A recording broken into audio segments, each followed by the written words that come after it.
Bismillahirrahmanirrahim. Assalamualaikum warahmatullahi wabarakatuh. Perkenalkan, nama saya Sudarmi dengan NIM 1057311010520. Di sini saya akan mempresentasikan soal dari akuntansi sektor publik. Adapun soal pertama yaitu membuat langkah siklus keuangan. Kerangka siklus keuangan adalah serangkaian langkah yang digunakan oleh organisasi atau entitas untuk mengelola sumber daya keuangannya. Adapun penjelasan dari setiap tahap dalam kerangka siklus keuangan adalah sebagai berikut. Yang pertama, perencanaan. Tahap di mana kebijakan dan prosedur keuangan ditetapkan dan diterapkan dalam organisasi. Yang kedua, penganggaraan, di mana proses perencanaan dan alokasi dana untuk kegiatan dan proyek tertentu berdasarkan kebutuhan dan tujuan organisasi. Yang ketiga yaitu realisasi anggaran, di mana pelaksanaan pengeluaran sesuai dengan anggaran yang telah ditetapkan dalam tahap penganggaraan. Yang keempat yaitu pengadaan barang dan jasa. Proses memperoleh barang dan jasa yang diperlukan untuk operasional organisasi sesuai dengan peraturan dan prosedur yang berlaku. Yang kelima yaitu pelaporan, di mana penyajian informasi keuangan secara periodik kepada pihak-pihak yang berkepentingan seperti pemegang saham, regulator, dan manajemen internal.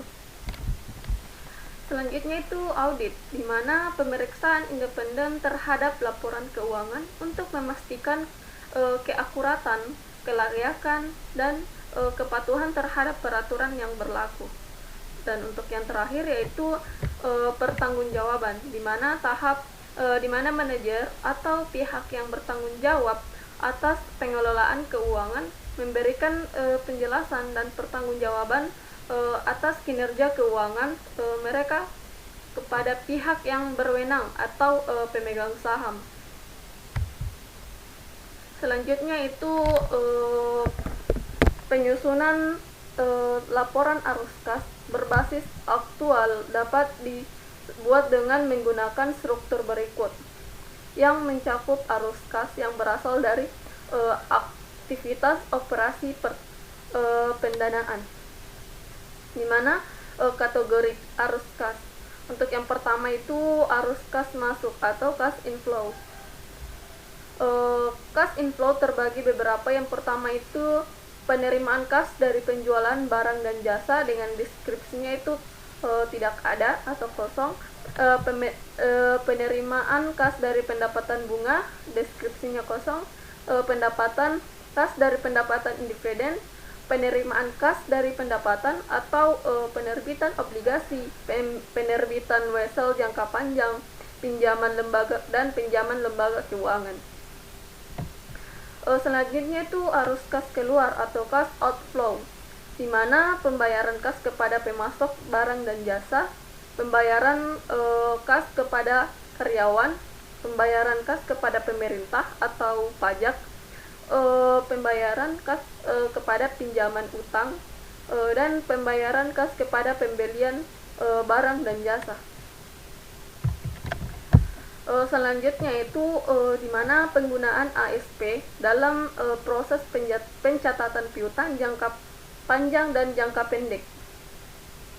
Dalam proses pencatatan keuangan sektor publik, pendanaan investasi jangka pendek dan jangka panjang mengikuti akuntansi yang sama dengan sektor swasta, namun dengan beberapa perbedaan khusus yang terdapat aset kewajiban dan ekuitas.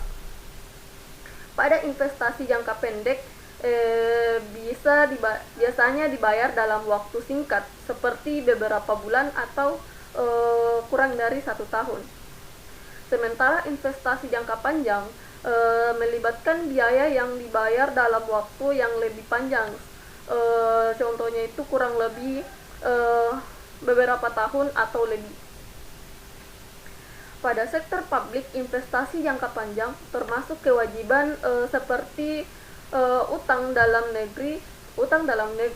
Akuntansi sektor publik mengacu pada konsep-konsep dasar yang berhubungan dengan kepentingan umum dan menyediakan barang atau jasa publik dalam rangka memenuhi kebutuhan dan hak publik pengeluaran biasanya dan diakui pada saat dikeluarkan dari rekening koran atau kas umum. Pada umumnya, penanganan akuntansi sektor publik mengacu pada kebijakan akuntansi yang berbasis aktual yang mencakup pengakuan yang menguatkan pendapatan, belanja dan pembiayaan pemerintah. Dalam konteks ini, pemerintah menggunakan laporan keuangan untuk memenuhi kebutuhan informasi dari semua kelompok pengguna atau pengguna, tidak hanya memenuhi kebutuhan fisik masing-masing kelompok pengguna. Nah, untuk soal yang keempat yaitu apa yang menjadi pertimbangan organisasi atau pemerintah dalam pemutusan rencana dan realisasi anggaran. Nah, dalam menyusun rencana dan realisasi anggaran, organisasi atau pemerintah mengambil kira-kira beberapa faktor penting sebagai pertimbangan. Faktor yang pertama itu transportasi dan akuntabilitas, di mana menjamin keseimbangan antara pengelolaan keuangan dan publik. Yang kedua, efektivitas operasi program, aktivitas dan fungsi, mengevaluasi hasil dan efektivitas terhadap pencapaian tujuan dan target. Selanjutnya itu pemantauan dan keadilan, mengevaluasi tingkat pemerintah dan keadilan dalam pengelolaan keuangan. Selanjutnya, prestasi yang berhasil dicapai, di mana menyajikan informasi tentang kinerja yang berhubungan dengan anggaran yang telah digunakan. Selanjutnya, sistem akuntansi terintegrasi dengan sistem perencanaan strategis, sistem penganggaraan, dan sistem akuntansi pemerintahan. Selanjutnya itu pelaporan yang akurat dan relevan, di mana memberikan informasi yang berguna untuk menentukan dan memprediksi kondisi kesehatan keuangan pemerintah. Selanjutnya itu pelaporan yang terpadu, menyajikan laporan keuangan dan kinerja yang terpadu. Dan yang terakhir, pelaporan yang berkualitas, penyediaan informasi sebagai bentuk penyediaan hak-hak publik. Dengan mengambil kira-kira faktor-faktor ini, organisasi atau pemerintah dapat membuat rencana dan realisasi anggaran yang efektif, transparan, dan akuntabel. Nah, itulah presentasi dari saya. Kurang lebihnya mohon dimaafkan. Saya akhiri dengan wassalamualaikum warahmatullahi wabarakatuh.